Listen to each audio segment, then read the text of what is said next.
ସାଙ୍ଗମାନଙ୍କ ସହିତ ରାକେଶ କଲେଜ ପ୍ରୋଜେକ୍ଟରେ ବାହାରି ପଡ଼ିଲା ଅପରନ୍ତା ଇଲାକାର ଏକ ଗାଁକୁ।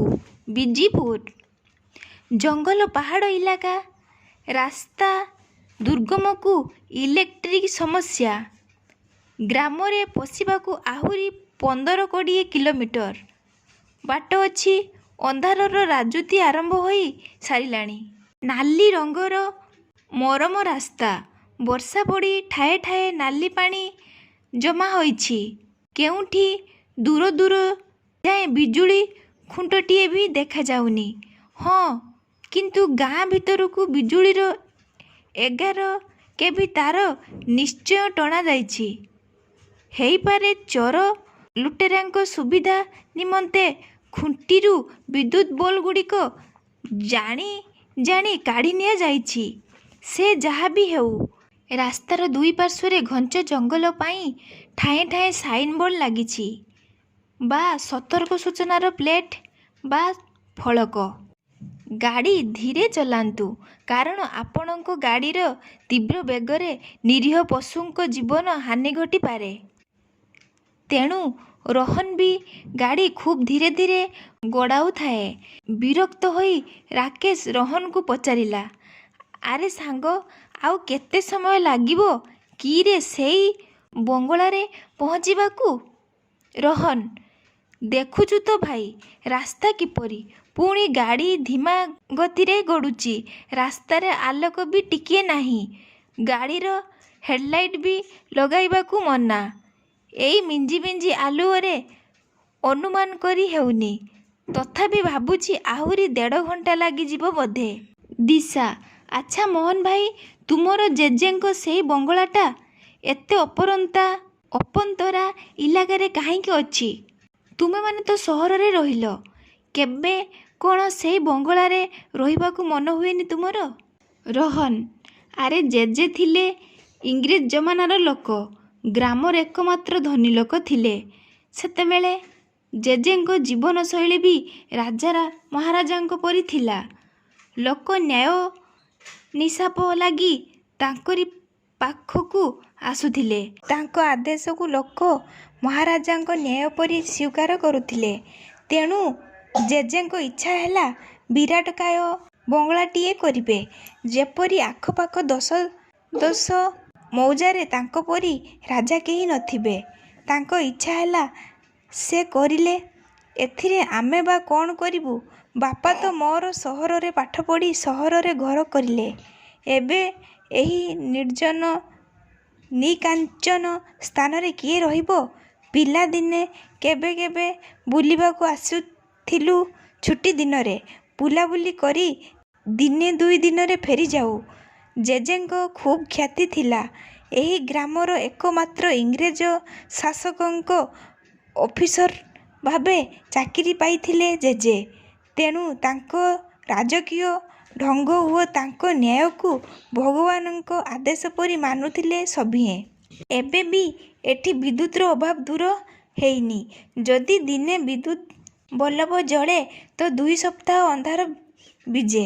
ପୁଣି ଏ କଥାରେ କେତେ ସତ୍ୟତା ଅଛି ଜାଣିନି, କିନ୍ତୁ ଜଙ୍ଗଲ ମଝିରେ ଜେଜେଙ୍କର ଗୋଟିଏ ଛୋଟ ବଙ୍ଗଳାଟିଏ ବି ଅଛି।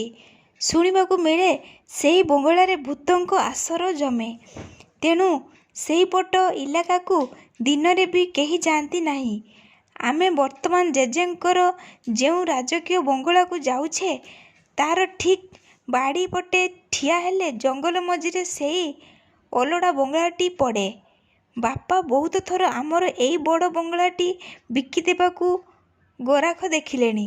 ସେହି ବଙ୍ଗଳାକୁ ସଜାଡ଼ି ଦେଲେ ଖୁବ୍ ସୁନ୍ଦର ହୋଟେଲଟିଏ ବି ଠିଆ ହୋଇଯିବ। ଖୁବ୍ ଉଚ୍ଚ ଦରରେ ବଙ୍ଗଳାର ଦାମ ବି ଛିଡ଼ି ଯାଉଛି। ହେଲେ ଜେଜେଙ୍କ ସେଇ ଜଙ୍ଗଲ ମଝି ବଙ୍ଗଳାଟି ପାଇଁ ସମସ୍ତେ ହାତକୁ ବଢ଼ାଇ ଦେଉଥିବା ଟଙ୍କା ବି ଫେରାଇ ନେଉଛନ୍ତି। ବିକ୍ରି ହୋଇ ପାରୁନି। ବୋଧହୁଏ ସରକାର ଏହାକୁ ସଂରକ୍ଷଣରେ ନେଇଯିବେ। ଏବେ ତ ବିଦ୍ୟୁତ ବି ଆସିଲାଣି। ଜନଗହଳି ବଢ଼ିଲେ ଏଇ ବଙ୍ଗଳାଟା ବିକିଦେବୁ। ତା କଥା ଶୁଣି ଦିଶା ଓ ଅନ୍ୟମାନେ ଭୟଭୀତ ହୋଇ ପଡ଼ିଲେ। ହେଲେ ରାଜେଶ ଏକଥା ଶୁଣି ଠ ଠ ହୋଇ ହସିବାରେ ଲାଗିଲା। ସମସ୍ତେ ତା ଆଡ଼କୁ ଚାହିଁଲେ। ରାଜେଶ କହିଲା, ହଇରେ ସାଙ୍ଗ, ତୁ ସହରୀ ଛୁଆଟି, ତୁ ପୁଣି ଭୂତ ଉପରେ ବିଶ୍ୱାସ କରୁଛୁ? ଶୁଣ, ତୁ ମୋର ରହିବାର ପ୍ରବନ୍ଧ ସେହି ଜଙ୍ଗଲ ମଝି ବଙ୍ଗଳାରେ କରିଦେ ତ। ରୋହନ, ଅସମ୍ଭବ। ରାକେଶ, କାହିଁକି ଅସମ୍ଭବ? ସେ ବଙ୍ଗଳାର ମାଲିକ ତ ତୁ। ତେବେ ତୋ ପାଇଁ ଏଇଟା ଅସମ୍ଭବ କିପରି ହେବ? ରୋହନ, ସେଠିକି ଯିଏ ଯାଏ ଆଉ ଫେରେନା। ଗାଁର ବୟସ୍କ ବ୍ୟକ୍ତିମାନେ ଏହାର ପ୍ରମାଣ ବି ପାଇଛନ୍ତି। ମୁଁ ସିନା ଏଠି ରୁହେନି, ହେଲେ ମୋର ବି ଏଠି ଜେଜେଙ୍କ ପାଇଁ ଖୁବ୍ ଖାତିର ଅଛି। ହେଲେ ମୁଁ ବି କେବେ ଏଠାର ବୟସ୍କ ଲୋକଙ୍କ କଥାର ଅବଜ୍ଞା କରିନି। ସେ ଜଙ୍ଗଲ ମଝି ବଙ୍ଗଳାକୁ ମୁଁ ବି କେବେ ଯାଇନି। ଆଉ ସବୁଠୁ ବଡ଼ ଅସୁବିଧା ହେଲା ଆମ ବଙ୍ଗଳାର ରକ୍ଷଣାବେକ୍ଷଣ ଦାୟିତ୍ୱରେ ଥିବା ସନେଇ ଜେଜେ। ରାକେଶ, ସନେଇ ଜେଜେ? ରୋହନ, ହଁ, ସନେଇ ଜେଜେ। ଭୂତ ଅଛି କି ନା ଜାଣେନି, ହେଲେ ସନେଇ ଜେଜେଙ୍କ ଆଖିରେ ନିଦ ନଥାଏ। ଚିଲ ଛଞ୍ଚାଣ ପରି ତାଙ୍କ ନଜର ଆମ ଉପରେ ରହିବ। ଜେଜେଙ୍କ ଖାସ୍ ସେବକ ବା ବଲକରା। ତାଙ୍କ ଆଦେଶକୁ ବି ଜେଜେଙ୍କ ଆଦେଶ ପରି ମାନିବାକୁ ପଡ଼େ, ନଚେତ୍ ଖୁବ୍ ରାଗିଯାଆନ୍ତି। ସନେଇ ଜେଜେ, ତୁରନ୍ତ ତୁମ ଜିନିଷପତ୍ର ଧରି ସେଇ ରାତି ରାତି ବଙ୍ଗଳାରୁ ବାହାର କରି ତୁମକୁ ନେଇ ରୋଡ଼ରେ ଛାଡ଼ି ଦେବେ। ଜେଜେ ତାଙ୍କ ଉତ୍ତରାଧିକାରୀ କାଗଜରେ ଲେଖିଦେଇ ଯାଇଛନ୍ତି ଯେ ସନେଇ ଜେଜେଙ୍କ ଜୀବନ ଥିବା ଯାଏଁ ତାଙ୍କୁ ସେହି ବଙ୍ଗଳାରୁ ବରଖାସ୍ତ କରିହେବ ନାହିଁ। ସେ ମୋ ବାପା ହୁଅନ୍ତୁ କିମ୍ବା ମୁଁ, ତାଙ୍କ ଜୀବନ ଥିବା ଯାଏଁ ସେ ସେହି ବଙ୍ଗଳାର ଦେଖାଶୁଣା କରିବେ ଏବଂ ତାଙ୍କ ଆଦେଶକୁ ମାନ୍ୟ କରାଯିବ। ଆରେ, ହେଇ ଦେଖ, ଆଗରେ ଲଣ୍ଠନ ଧରି ସନେଇ ଜେଜେ ଠିଆ ହୋଇଛନ୍ତି।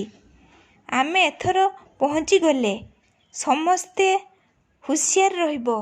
ଭୁଲରେ ବି ଜଙ୍ଗଲ ମଝିରେ ବଙ୍ଗଳା କଥା ଉଠେଇବ ନାହିଁ, ନଚେତ୍ ଜେଜେ ତୁମକୁ ଏହି ବଙ୍ଗଳାରେ ତ କ'ଣ, ଏହି ଗାଁରେ ବି ରହିବାକୁ ଅନୁମତି ଦେବେ ନାହିଁ।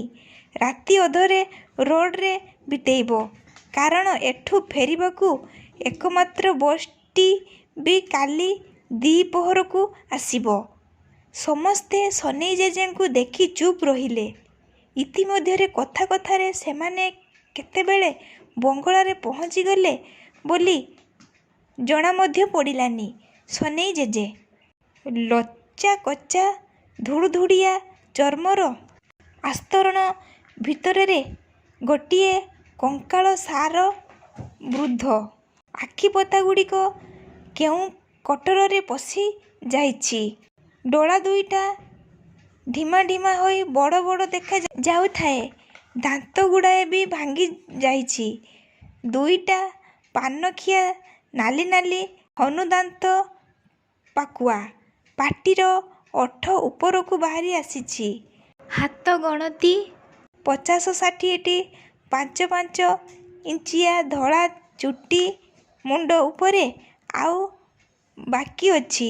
ସେଥିପାଇଁ ରୋହନ ତାଙ୍କୁ ସୁନୁପାମ୍ପୁଡ଼ି ବୁଢ଼ା ଡାକୁଛି। ଭୂତର କଳ୍ପନା ତୋଳିଲେ ସନେଇ ଜେଜେ କୌଣସି ତରଫରୁ ମଣିଷ ପରି ଲାଗୁନଥିଲେ। ଭୟଙ୍କର ଚେହେରା ଆଗରେ ଲଣ୍ଠନର ଆଲୋକ ପଡ଼ିଲେ ସମ୍ପୂର୍ଣ୍ଣ ରୂପେ ସେ ଏକ ଭୂତ ପରି ଦିଶୁଥିଲେ। ଭୟଙ୍କର। ମୁହଁରେ ହସ ବି ନାହିଁ। କଠୋର ରୁକ୍ଷ ସ୍ୱରରେ କହିଲେ, ଚୁପ୍ଚାପ୍ ସବୁ ମୋ ପଛେ ପଛେ ଆସ। କିଏ ଯଦି ଏପଟ ସେପଟ କୁଆଡ଼େ ବୁଲିଛ ତ ସେ ଦେଖିବ ମୋ ଅସଲ ରୂପ। ନିଜ ନିଜ ବ୍ୟାଗ୍ ଉଠାଇ ପିଲାମାନେ ସବୁ ଗୋଟିଏ ଲାଇନରେ ସନେଇ ଜେଜେ ପଛେ ପଛେ ଚାଲିଲେ। ଅନ୍ଧାର କିଟିମିଟି ଚାରିଆଡ଼େ। ସନେଇ ଜେଜେ କହିଲେ, ସଭିଙ୍କ ମୁଣ୍ଡ ପାଖ ଟେବଲ ଉପରେ ଧିମାବତୀର ଲଣ୍ଠନ ଲାଗିଛି। ଯୁଆଡ଼େ ବି ଯିବ ନିଜ ସହିତ ଲଣ୍ଠନଟିକୁ ନେବା ଭୁଲିବନି। ସବୁଆଡ଼େ ଅନ୍ଧାର। ଝିଅମାନଙ୍କ କୋଠରୀ, ପୁଅମାନଙ୍କ କୋଠରୀ ପାଖଟା। ପୁଅ ଝିଅଙ୍କୁ ଯଦି ଏକାଠି ଦେଖେ ତେବେ ଗାଁରେ 7 ବେଣ୍ଟିଆ କରି ଦେବି କହୁଛି। ସେ ସହରୀ ସଭ୍ୟତା ଏଠାରେ ଚଳିବନି।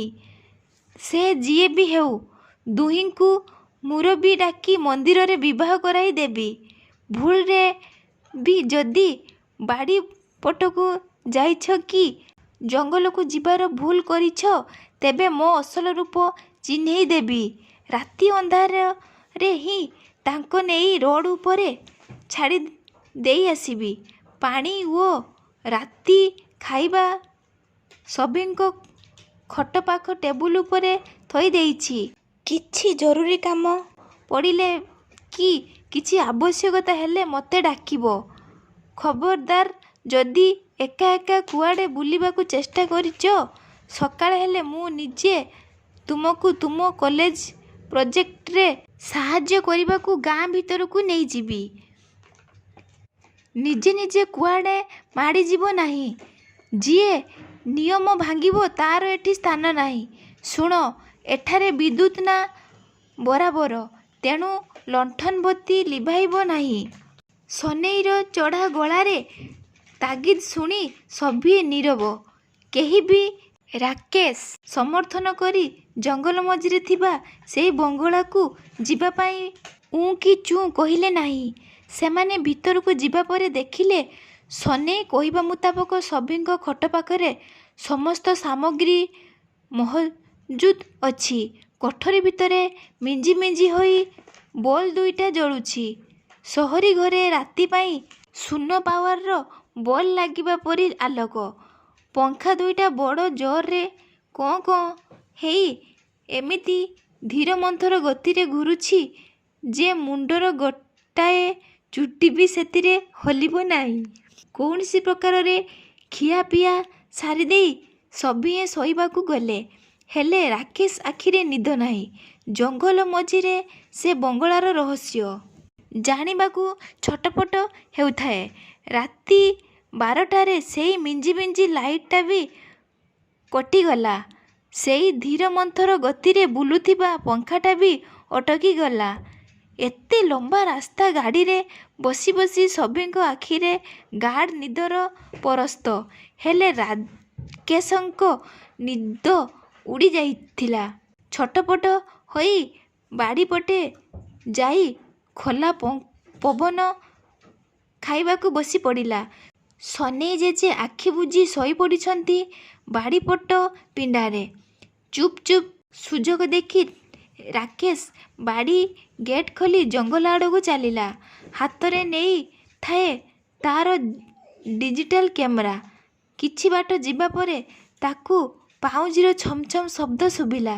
ହେଲେ ସେ ଡରିଲା ନାହିଁ। ସେଇ ଶବ୍ଦ ଆଡ଼କୁ ଚାଲିଲା। ଚାଲୁ ଚାଲୁ ସେ ଅନେକ ଦୂର ଚାଲି ଆସିଲାଣି। ହେଲେ ସେଇ ଶବ୍ଦ ହେଉଥିବା କୁହୁକିନୀକୁ ଦେଖିପାରୁ ନଥାଏ। ହଠାତ୍ ତାକୁ ଅନୁଭୂତ ହେଲା, ପରିବେଶର ବାତାବରଣଟା ଅଧିକ ଥଣ୍ଡା ଥଣ୍ଡା ହୋଇ ଯାଉଛି। ନିଜ ପାପୁଲିରେ ବାହୁ 2ଟା ଘଷି ଦେଇ ସାମାନ୍ୟ ଉଷ୍ମତା ପାଇବାର ପ୍ରୟାସ କରୁଥିଲା ରାକେଶ।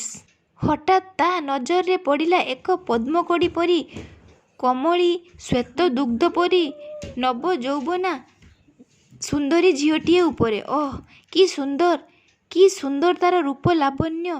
ଘନ ଗହଳ କଳା ମେଘ ପରି ଲମ୍ବା ଲମ୍ବା କେଶ ରାଶି।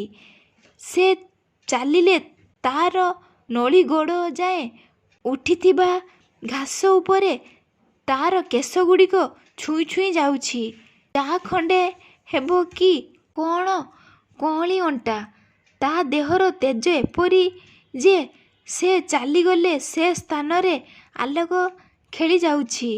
ଧଳା ଶାଢ଼ି ତା' ଦେହକୁ ଖୁବ୍ ମାନୁଛି। ତା' ଲାଜୁଆ ଲାଜୁଆ ଓଠରେ ଚେନାଏ ହସର ଚମକ ମନ ମୋହି ନେଇ ଯାଉଛି।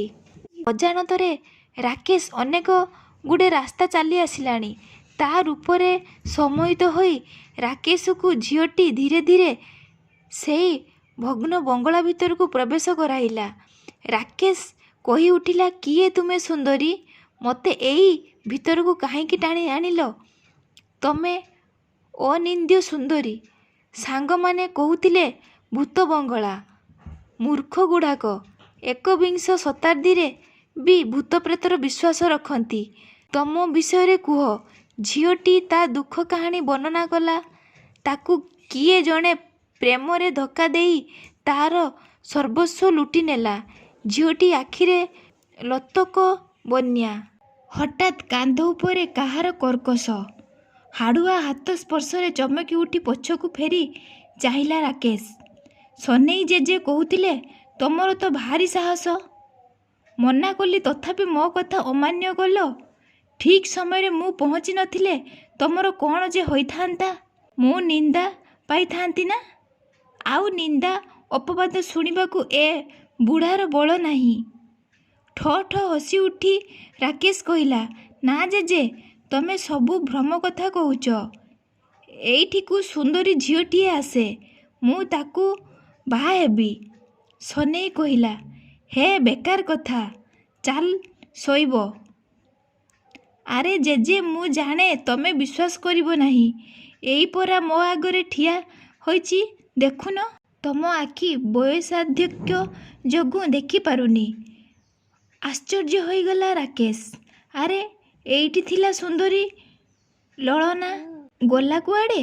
ସନେଇ ଜେଜେ କହିଲେ, ବାବୁ ଚାଲିଲ ତମେ। ମନା କଲା ରାକେଶ। ଆରେ ଜେଜେ, ତମକୁ ଦେଖି ବୋଧେ ଝିଅଟିଏ ଏଠାରୁ ପଳେଇ ଗଲା। ହଉ, ତା ଫଟୋ ମୁଁ ନେଇଛି ଜେଜେ। ଝିଅଟି କିଏ କହିଲ? କ୍ୟାମେରା ମୂଳରୁ ଶେଷ ଯାଏ ଓଲଟାଇ ନେଲା, ହେଲେ ଗୋଟିଏ ବି ଫଟୋ ନାହିଁ।